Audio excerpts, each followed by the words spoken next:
I did want to discuss this TJ Kirk interview on Krystal Kyle and Friends, although Krystal was absent. I think she had some family issues going on, so it's just Kyle. But Kyle interviewed TJ Kirk, aka the Amazing Atheist, someone that, as I've said before, I used to be quite a big fan of when he was a little more relevant on YouTube, one of the bigger skeptic atheist YouTubers from back in the day. This was a really interesting aspect of the conversation that had to do more with pandering to one's audience and the concept of audience capture, something that TJ Kirk and Kyle Kulinski have dealt with in their own right, seeing, them losing subscriptions, losing their numbers, losing their relevance a little bit as they went out on a limb and said controversial things that their audience didn't necessarily agree with. So I thought this was an interesting discussion. And also it gets into a little bit of the juicy drama. If you guys remember the whole TYT situation where Anna accused Jimmy Dore of sexual harassment, and then it devolved into this huge drama. They talk about that a little bit, and Kyle Kulinski reflects on it a little. So I thought it would be relevant to discuss, to play this clip and have a bit of a discussion relitigating some of this stuff, and especially in light of what Kyle says here. So this is interesting stuff. Let's take a look. The credit that I would give you is you said what you believed, and even if it had negative consequences for your bottom line, you continued to say what you believe. And at the end of the day, I mean, that's how I got as far as I've gotten. I figure that I'm going to say things, and sometimes the things I say are going to be popular, and they're going to people like it. But if I say something that's not popular, then whatever, I'll speak for the fucking iconoclasts. I mean, right.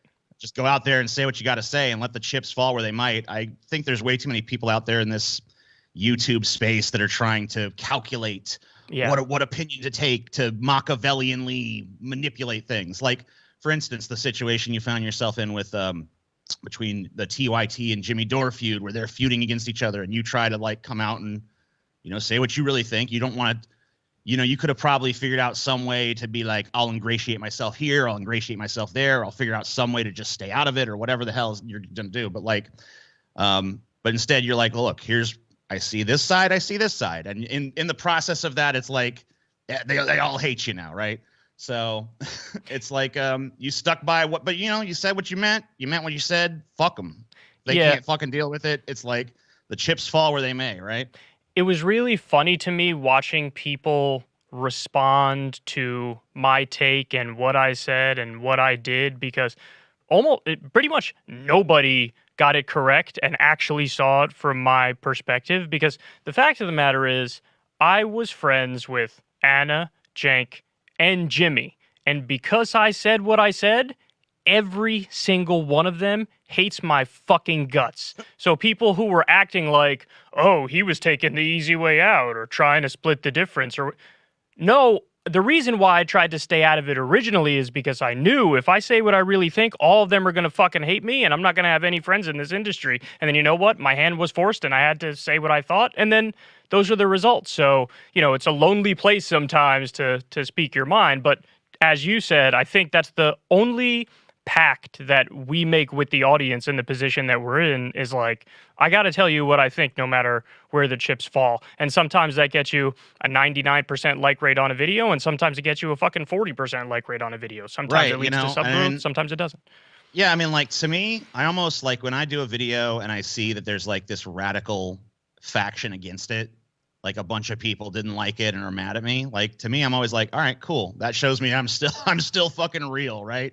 Right. Because if it's video.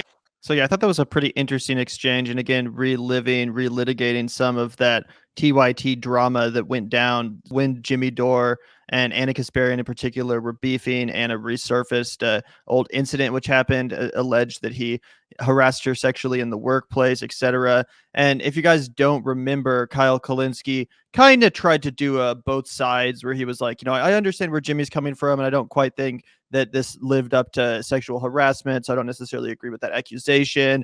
But that being said, he criticized Jimmy Dore for the way he described the incident and said it was degrading and humiliating the way he, retold the incident. So he kind of went after Jimmy and and TYT in the instance, and kind of said they were both in the wrong. And to add fuel to the fire, there was a scheduled appearance on that same podcast, Krystal Kyle and Friends, with Jimmy Dore, that was scheduled for basically the exact week when all this drama was going down. It was melting down. Twitter, the whole internet was abuzz, at least the progressive sphere of the internet was abuzz with this drama and discussing it, breaking it down, etc.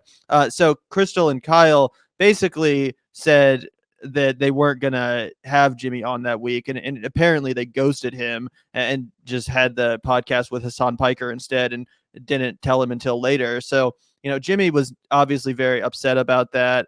But it's interesting that Kyle says that not only Jimmy Dore, but also Anna and Cenk are all very pissed at him, still going so far as to say that they hate his fucking guts. I thought that was very interesting, and also pretty much all but confirms that it wasn't Kyle's decision to leave the TYT network. It was TYT's decision to, part ways with him. Yeah, it's all so petty. I mean, honestly, right? Like, yeah, I disagreed with Kyle's analysis of the situation, right? I obviously it's no stranger to anybody that watches this show. I don't think very highly of TYT or Cenk or Anna. We gave our analysis of the situation. Kyle went down the line and said the things that he agreed with us on, that he agreed upon, and we, did the whole thing where we went back and forth. Obviously, people are saying that he didn't defend Aaron Mate. He did say that. I very explicitly remember him saying that, that was fucked up and wrong. But of course, there's still room for people to be upset with, oh, well, then why are you trying to salvage your relationship with the news organization that would do this to somebody? I think there's room for fucking criticism there. But I don't know. It's led to this like weird fucking hysteria, right? Like Gavin and I, we comment on all of this shit all the time, right? We like to play referees of RedTube to some extent, but at the end of the day, like, this is so secondary to like the actual fucking analysis of what's happening, right? Like this, like Kyle being pissed off at, or Cenk being pissed off at Kyle, and Anna's pissed off at Kyle, and Jimmy's pissed off at fucking Kyle. I don't know, all this kind of shit. It's like, yeah, sure, it's funny and it can be used for humor, but I just think if it gets in the way of like what we're fucking actually trying to accomplish, that it becomes a little bit of a drag. And I definitely, tip my hat to Kyle, because there is absolutely no doubt that in this industry, it pays to just read what your fucking comment section is saying and feed that shit back to them. Just confirmation bias after confirmation bias after confirmation bias. After all, Gavin and I have warred with our audience a million fucking times. Right? That's just what the fuck happens when you want to be a fucking regular ass person with conviction, with real fucking thoughts, that goes out there and doesn't just fucking suck Jimmy Dore's cock for a fucking living, like some of like it's really fucking popular to do, because he's he's got a very niche audience and a lot of people who are attacking him. I'll agree with Jimmy when I fucking agree with Jimmy, right? But I don't always, and I think he's really debased himself recently, falling into this trap of confirmation bias in his audience. So I think that there's a real fucking conversation to have here, right? And I don't know. I just feel like I wish we could have a real nuanced conversation about all of this, but everybody just gets so fucking triggered by the little like personality beef that this all is wrapped up in, that it's really hard to.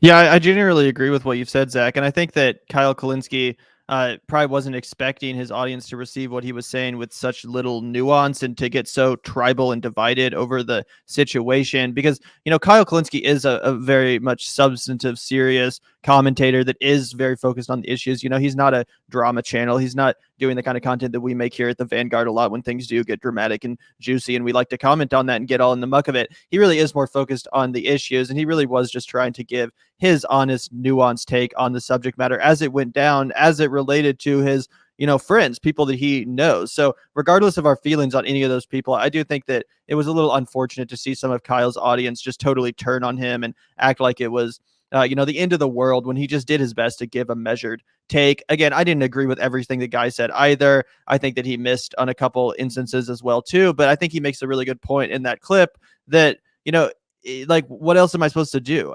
I have to give my opinion, and that's how I feel too. I'm going to be honest about my opinion, and if anyone in the audience doesn't like it, that's fine, but don't expect me to change or fluctuate based on what I think the audience is going to want. At that point, you're not even a commentator anymore. Your job is just to confirm the biases of your viewers. And what kind of job is that? That's bullshit. That's what Fox News is there for. That's what MSNBC is there for. That's not the point of independent media. The point of listening to a diverse array of people ideologically in independent media sphere is to get a variety of perspectives and try to digest the news through the lens of those perspectives. So yeah, I think it's ridiculous. And overall, I see that as a big problem, not just in the mainstream media, but in the independent media as well, where this phenomenon of audience capture does happen. And they just want the commentators to constantly reaffirm their biases versus ever challenging their beliefs or, thinking for themselves, etc. So yeah, I think that's very important. And I did want to play a little bit more of this clip because they go on to discuss in detail. After video of yeah. At some point, you got to ask yourself, like, am I just a pandering little bitch? And it's just like, I feel like there's so many people out there that they're constantly trying to please the audience. That's their main focus. It's like, we got to please them. I never view it as like, it's my job to please them. It's my job to entertain them. It's my job to interest them, intrigue them, engage them. It's certainly not my job to please them. Fuck that. It's I come out there, I say what I say, you say what you say. It's one of the reasons that I actually respect you on this space, whereas there's a lot of people here I don't. But yeah, Yeah, people who have a narrative and they seemingly never, ever, ever, ever, ever, ever, ever buck the narrative or slightly disagree with this aspect or that aspect of it. I look at them and I'm like, you can't really believe every single thing down the line of this like preset ideology. And unfortunately, to your point, I think that the overwhelming majority of people in the space we're in, that's how they function. Oh, yeah. Well, it's because, and the audience needs a fucking fair share of blame on that, because the audience, to some degree, that's like, if you listen to what they want, it's like any little toe stepped out of ideological line with what they think you should be saying. It's like, revolt. It's like, hey, guy, I mean, if you just want your own fucking shit fed back to you, then there's easier ways to do it. Don't come to me. That's not my job.